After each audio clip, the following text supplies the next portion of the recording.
Broadcasting from London, Ontario, Canada to the rest of the world, it's Ask the Top.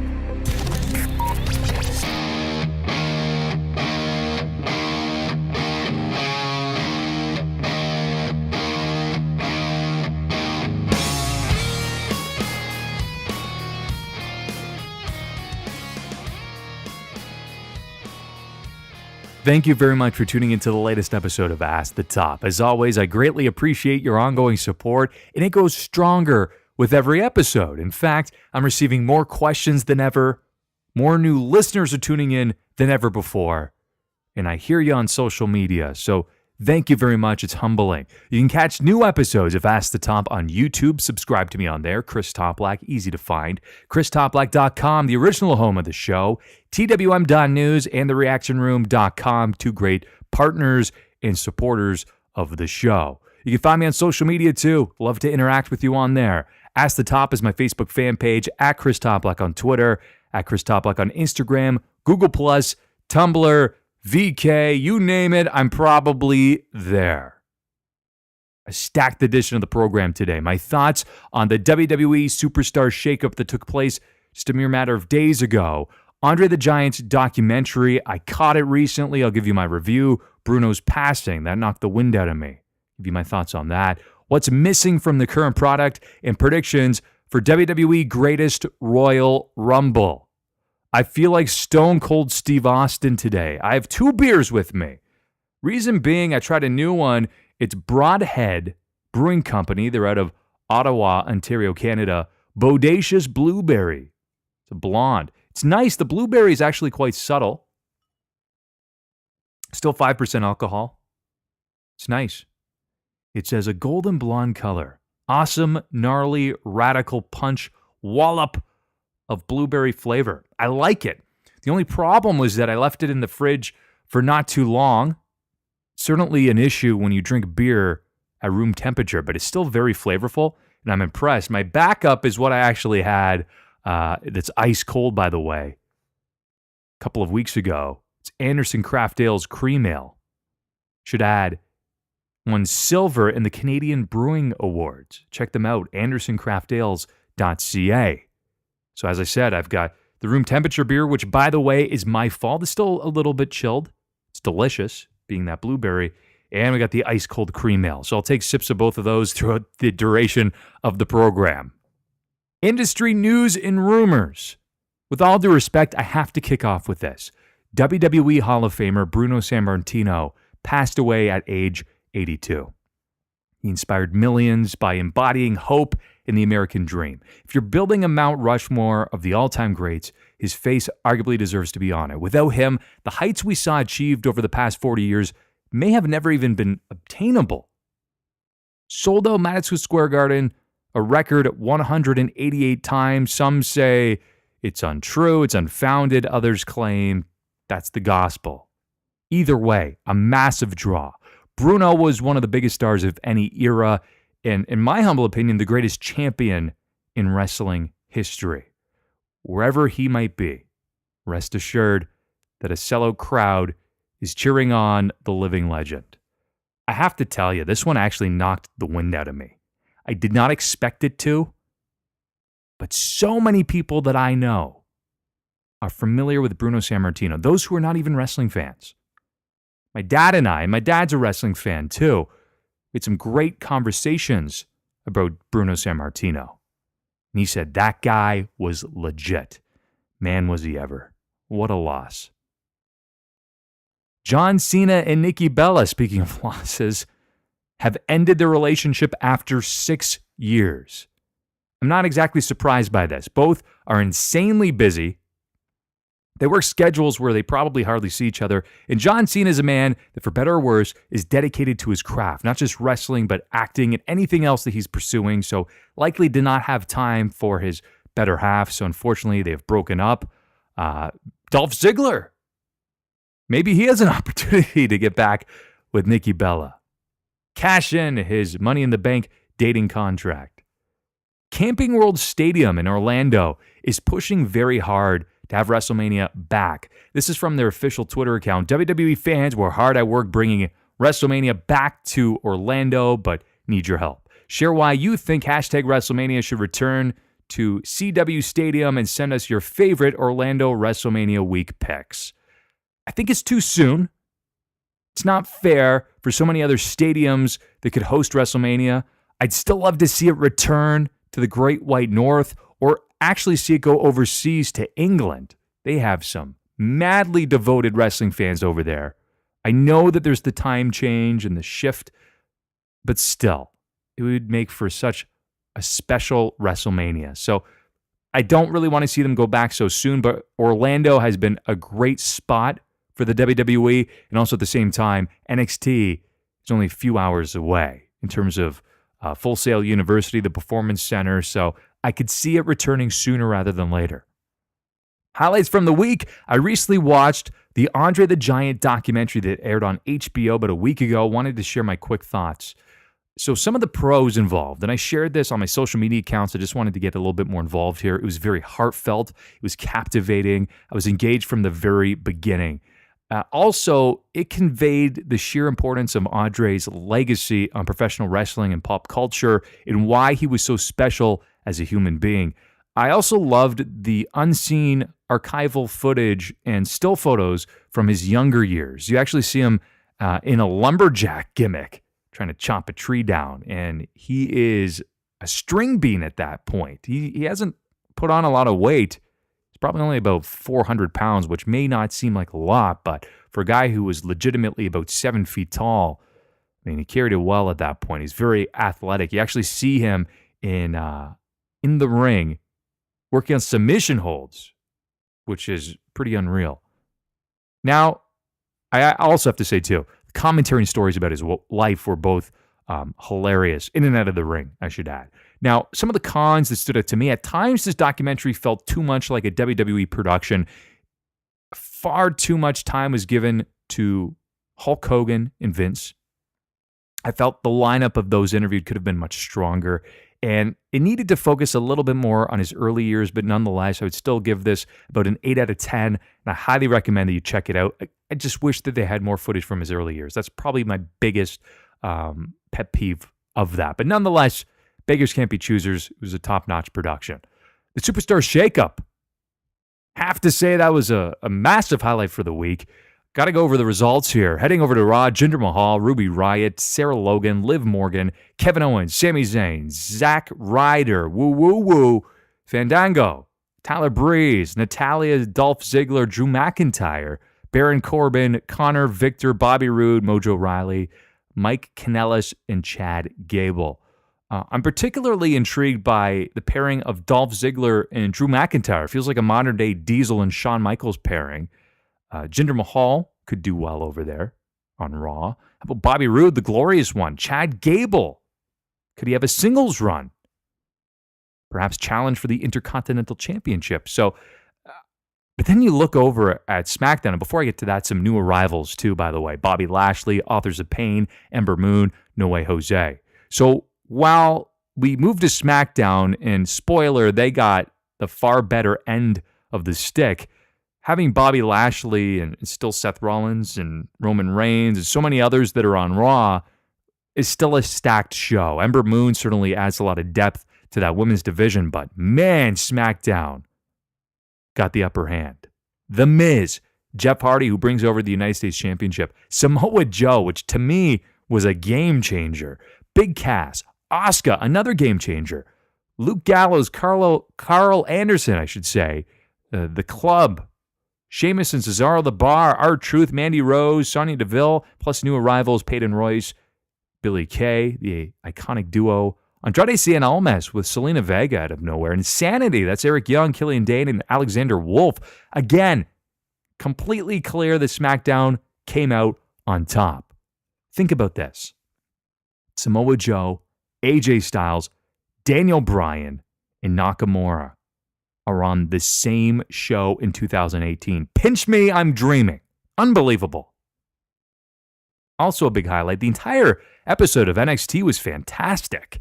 From Johnny Gargano to his wife Candice LeRae wrestling a very aggressive match with Selena Vega. I mean, the entire show, top to bottom, was great. The best hour of WWE content on a weekly basis. Let's Let's get over to your questions. There are a ton to get to. 15 in total were submitted. Can't get to them all, unfortunately, because I still have predictions to get to, but I still want to get to these. I don't want to butcher the name, so my apologies if I do. Kuwayne Linton via Google+. There are rumors speculating that women are going to get women's tag team championships in the WWE. I personally love this idea. My question to you is, do you like the idea of women getting the women's tag team championship? Do you think WWE is going to do 2 sets of tag team belts for one on each brand, or do one set of belts and have it across branded championship? Great question. With more women joining the main roster, I'm certainly not opposed to the women receiving their own tag team championships. But I believe less is more, and that's not just in the vein of a women's tag team championship, but all championships. You only need a few. That's it. And to be honest, I believe they still lack the depth to pull this off. But that could drastically change over the next 6 months. Again, it's the women's revolution. So many are rising to the top and moving over from NXT. If so, a cross-branded championship makes the most sense to me. Kyle Scarf, one of my best buddies via Facebook. Now that we know The Miz is moving back to SmackDown Live to reignite his feud with Daniel Bryan, should WWE pull the trigger on the feud immediately or give it the slow burn treatment into SummerSlam? And do you think the feud can have the same fire that it did without talking smack around? I would prefer a slow burn that leads to a major pay-per-view match. If booked properly, these two could feud off and on over the next couple of years. Granted, Daniel Bryan needs to stay healthy for that to happen. As long as they aren't overly scripted, the feud will still maintain the same fire as it did on Talking Smack. Give them each a live microphone, let them loose, and it should be very compelling. Daryl Lee, at Daryl Lee123 via Twitter. What do you think of WWE's decision of pairing Drew McIntyre and Dolph Ziggler? Love it. Again, I mentioned it earlier. It seems like a modern-day pairing of Diesel and Shawn Michaels. Drew will act as Dolph's protector while the show-off becomes an ultra-arrogant yet cowardly heel. What the hell is WWE doing with Sasha and Bayley? The WWE had a great feud on their hands. They failed to pull the trigger on the Bayley heel turn, a missed opportunity to me. It's certainly not too late, but with the Riot Squad joining Raw, it's doubtful the original plan will fall into place anytime soon. What would be the best way to book Rusev? I would have him defeat Jeff Hardy to win the United States Championship. Easy peasy, lemon squeezy. Adam Cousins via Facebook. That's the Ask the Top Facebook fan page. In your opinion, what do you think is missing from the current product? Ooh. My opinion is match quality is great, but the writing is poor. Is it a case that less writers or writers which understand the product could produce a more compelling storyline, or is it the 3-hour format? One word before I get into a long-winded answer, or perhaps I'll actually just try and summarize it the best I can. Authenticity. Write that down. The shows are overly scripted and usually booked poorly, or it's poorly paced. I fully understand that producing a live television program on a weekly basis is a daunting task, but the talent needs to be given more freedom to evolve. Give them a few bullet points, allow them to cut their own promos in their own voice. Aside from that, let's go back to the basics in regards to storylines. Create conflict and settle said conflict over a prolonged period of time. I would love to see a feud last more than 3 months and still have the ability to draw emotion from the live audience. It's possible. Honestly, I could dedicate an entire episode to this particular topic, but I will stop there. I think I summarized myself rather well. Edgy McEdgelord moderator via Google+. How will Sanity do in the main roster? I did fully expect them to actually join Bray Wyatt on Raw. So the prospect of Sanity on SmackDown is intriguing. Didn't see it coming. I don't see them competing anywhere near the main event level, but could easily see them feuding with the New Day upon arrival. The results of that first feud should easily dictate their fate on the main roster. Mike Leochi, a big supporter of the program via Facebook. What WWE title match would be better for SmackDown at SummerSlam? Daniel Bryan versus AJ Styles, Daniel Bryan versus Nakamura, or Daniel Bryan versus AJ Styles versus Nakamura. Any of these matches would be great. Can't disagree with you there, Mike. I'm going to select, for selfish reasons, by the way, Bryan versus Styles versus Nakamura. Come on. There can never be too much of a good thing there. But Styles versus Nakamura still have unfinished business, and I love the dynamic with Shinsuke as an opportunist heel. So I'm going to go still with my gut, Bryan versus Styles versus Nakamura. Come on, I'm a fan after all. Don't know if I can even pronounce this name. I'll try. Apsan Pathak via Google+. Will Cena versus Taker take place next year at Mania again? Wouldn't it be great if it would be for the WWE Championship?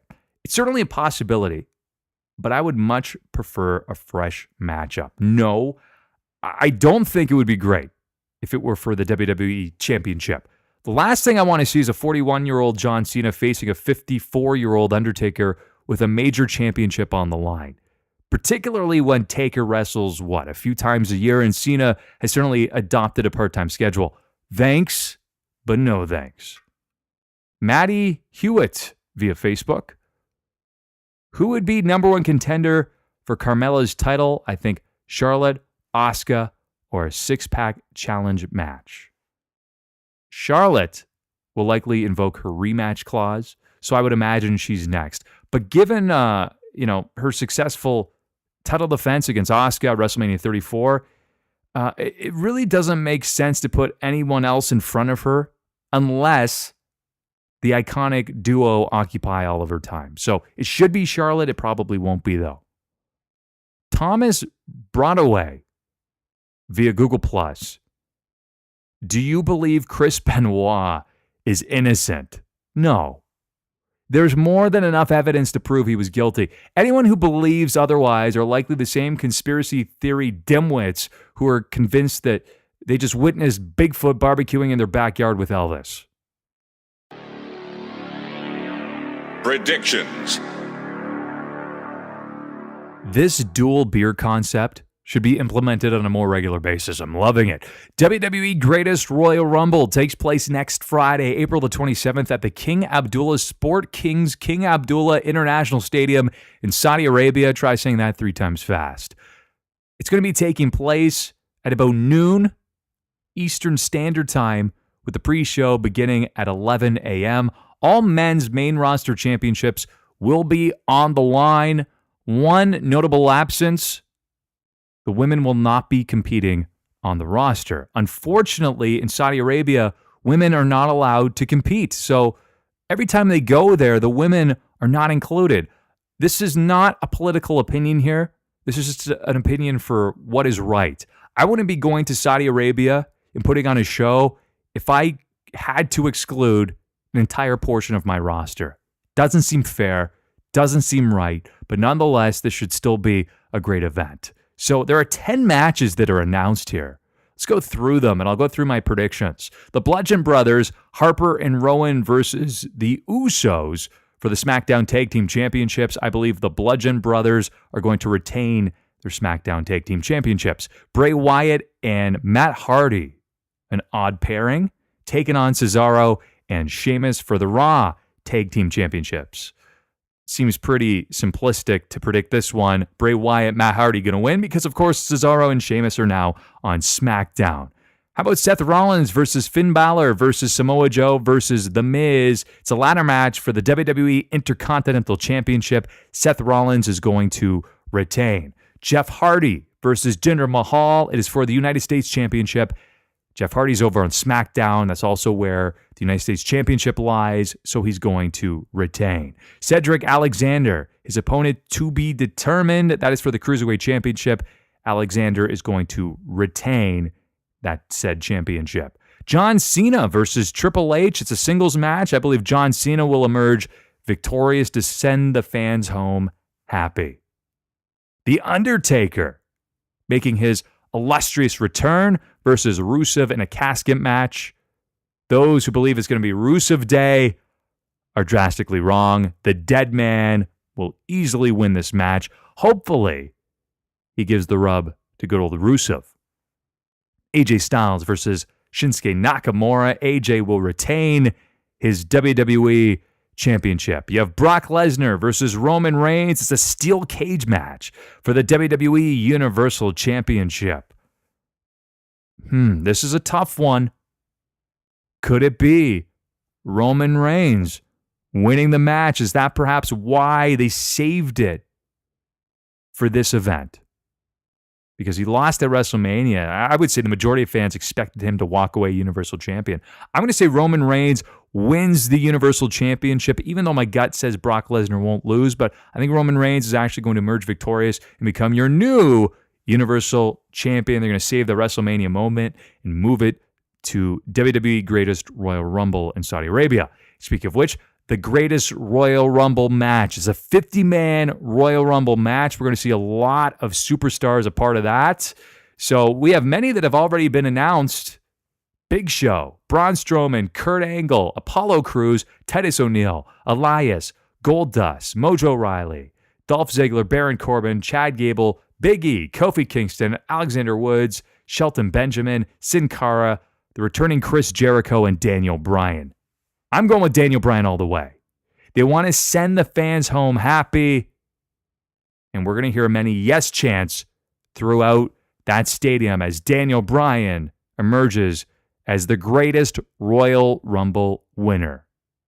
Still have many entrants left to be announced, so over the next week, I'm intrigued to see who will be included in this match. So that will do it for my predictions, and that will do it for yet another episode of Ask the Top. As always, I greatly appreciate your ongoing support. Keep sending me in those questions and keep suggesting to your friends and family and fellow wrestling fans to tune in. And happy trails to you until we meet again.